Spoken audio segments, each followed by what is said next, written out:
Murabizi neza yuko umuhungu wanjye ari umufana ukomeye wa Christiano Ronaldo.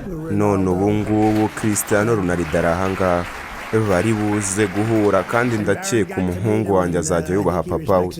Bari buze guhura, mwibwire. Reka nshimire mwebwe mwese muri hano, ni iby'agaciro gakomeye.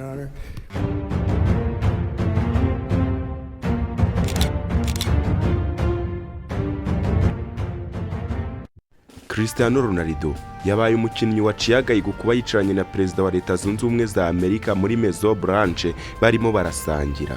Ahangaha Christiano Ronaldo yisanze yicaye hagati y'abashoramari mu isi, harimo uwitwa Jeff Besos ndetse n'umukire wa mbere ku isi Elon.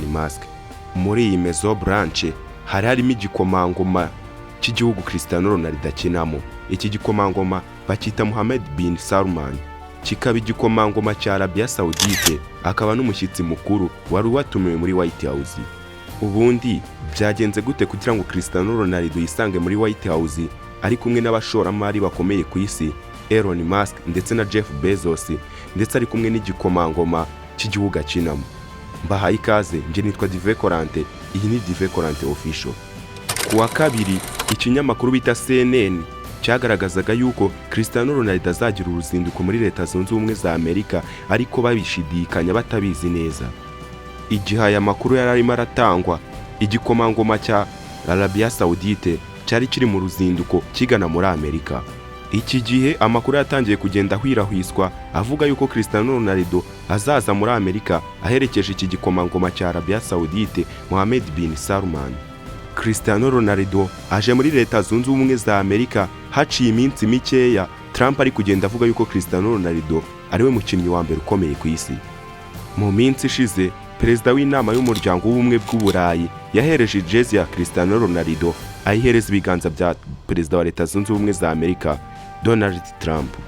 Ubusanzwe Christiano Ronaldo yaherukaga muri Leta Zunze Ubumwe za Amerika mu mwaka wa 2012. Nyuma y'uyu mwaka hatangiye kugenda hakwirakwizwa yuko Christiano Ronaldo yashobora kuba yarafashe ku ngufu umukobwa wari wamureze witwaga Catherine. Catherine yaregaga Christiano yuko yamufashe ku ngufu mu mwaka wa 2009 ubwo bari muri hoteli y'i Las Vegas. Nyuma yaho mu mwaka wa 2018 Christiano Ronaldo yaragize ati, namaganye ibyo birogo byose nshinjwa.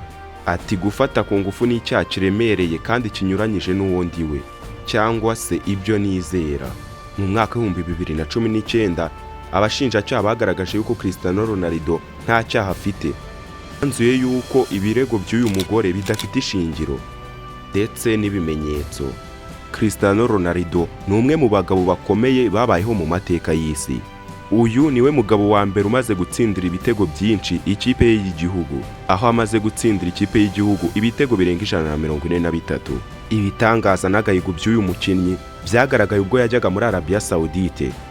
Uyu mwarabu w'umunyarabia Saudite yatangiye kureba ikindi kintu cyamwinjiriza nyuma ya peteroli. Aha batangiye gutekereza ku mukino wa football, maze batangira guteza shampiyona yabo imbere. Uku niko Christiano Ronaldo yisanze muri shampiyona ya Arabia Saudite. Nyuma yuko Christiano Ronaldo ageze muri iyi shampiyona, yahise aba umukinnyi wa mbere aca agahigo mu bakinnyi batunze amafaranga menshi. None uyu munsi Christiano Ronaldo yisanze muri Besos branche cyangwa White House yicaranye n'abahanganje ku isi Elon, Jeff Bezos, perezida wa Leta Zunze Ubumwe za Amerika, ndetse n'igikomangoma cya Arabia Saudite Mohammed bin Salman. Ibi bigaragaza ububasha n'icyubahiro Christiano Ronaldo afite. Akarusho, perezida w'igihugu cya mbere gikomeye mu isi nka Leta Zunze Ubumwe za Amerika akicarana n'umukire wa mbere ukomeye mu isi Elon, tudasize na Jeff Bezos, umwe mu banyamafaranga bavuga ari kijyana. Iyo urebye ku rubuga rwa Christiano Ronaldo kuri page ya Facebook ndetse na page ya Instagram, usangaho video arimo aratemberana na perezida Trump imbere ya White House. Nanone iyo ugiye ku mbuga za perezida wa Leta Zunze Ubumwe za Amerika Donald Trump, usanga iyi video. None ko Ronaldo akomeje kuba umukinnyi wa mbere mu isi, akagahigo n'indi uzagasimbura? Ibitekerezo byose ufite binyuzaho hasi muri comment. Nje nitwa Dive Corante, ndabashimira ko mwaneza amatwi.